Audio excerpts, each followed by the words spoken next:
Hi there, guys and gals. I'm John McCririck, and I want to welcome you to episode TH8, episode 8 of the Ask Big Mac show. Now, as I keep on saying, and before I get started, make sure you subscribe to my YouTube channel. My YouTube, there it is. Subscribe to that. Now, Booby, got the Newcastle gear, Toon gear all ready to go, but not a hard question, not a difficult question, not a question that will make me distressed and angry. You won't like this question. Well, that's a good start. From Graham Miles from Twitter, he asks, which 3 teams will be relegated from the Premiership? Oh, goodness gracious me. Graham, you have to ask that, and that is, of course, the big question. Look at bottom of the Premier League at the moment, Newcastle now. Just above them, Soppy Sunderland, and 1 point above them is Villa, and they are marooned at the bottom.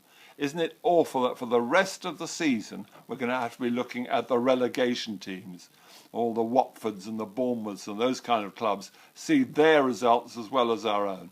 But it is absolutely pitiful we're reduced to this. Is the worst start, apparently they were saying on Sky Sports, the worst start we've had in 107 years or something. Unbelievable that we're stuck with this. So we're right at the bottom.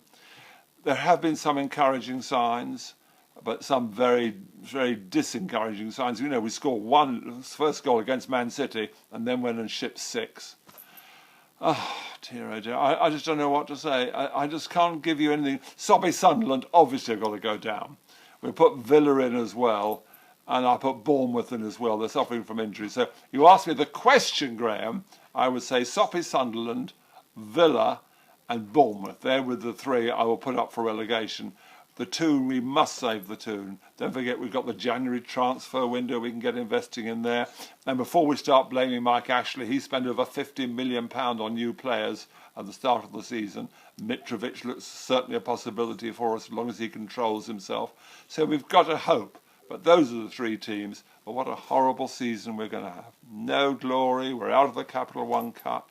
Just the whole thought looking at the relegation from the Premier League. We avoided it last year. Can we avoid it again? Yes, we can! Booby, next question. Second question is Philip Sayers on Facebook asks, I see in some Irish racing they have reserved horses. Yeah. Why do we not do this in other parts of the UK? Well, I'm totally against reserve runners. When you pick up your paper in the morning or go into your betting shop, you need to know the runners. So if you don't, you have overnight, maybe you could have them sort of withdrawn late, 5 o'clock or something that is made up for everybody. But you've got to know the runners. And in Ireland, they put them in on the same day. That can't be right. The people are having bets and other runners are being popped in later on. It is a system that just does not work as far as the punters are concerned.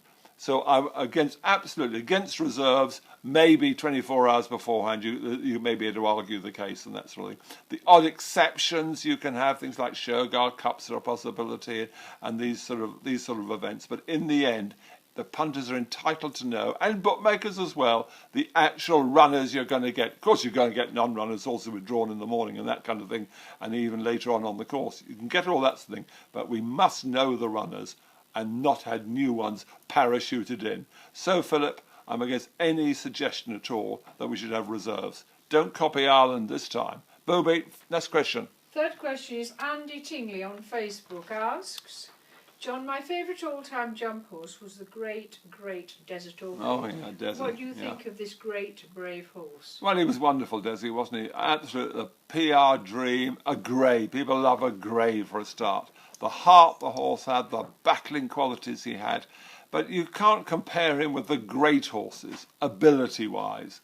But he more than made up for it. David Ellsworth did a fantastic job training him, and the way he battled from the front. That race with Panto Prince, the Victor Chandler at Ascot, amazing, giving all that away to a great horse like Panto Prince, and he went and fought back on the run-in. But lots of others won the Irish Grand National.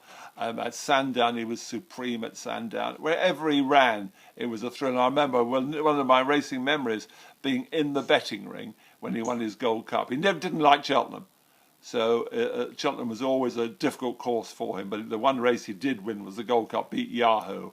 And the crowd, I know you always get shrieking and screaming and hats in the air, but the emotions that flooded out, that everybody wanted him to win, willing him to win, and the horse was so determined. It was his determination, his indomitable spirit. That's what made Desert Orchid so great. Of course, he wasn't in the class of the Arkle and all those horses, the Corto Stars, you could say, and the Denmans. Of course, he wasn't as good as them, though, of course, I think David Ellsworth and connections would argue that he probably was. But I don't think he was quite in that ability, but it was his spirit, his love of the game, his determination, and being a grey, what a brilliant jumper. Kempton, he was magnificent at Kempton, all those King Georges he won. That made the Boxing Day.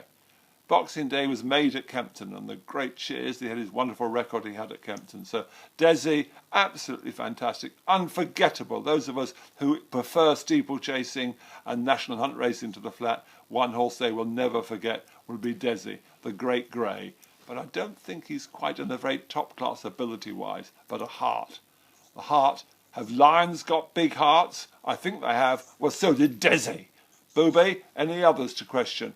No more. Oh, thank goodness you spared me that. Well, thank you all for watching. Booby spares me any more questions, but make sure you subscribe to my YouTube channel and keep sending in your questions on Twitter @RealMcCririck and my Facebook / By the way, let me ask all these nerds and these people who use these machines, why do they always say /? Is there a backward /? I never heard of a backward /. It's a // So if you ask me, Facebook /RealMcCririck, and by adding on my hashtag #AskBigMac, Ask Big Mac on the hashtag. If I don't answer your question this week, maybe next week, maybe in a month's time, whatever you do, send in your questions. Great fun answering them. And the Booby, you know, she loves reading them out. So what I ask you to do, send 1 or 2 saucy questions, 1 or 2 with bits of innuendo, and the Booby will go all blushing when she's reading them out.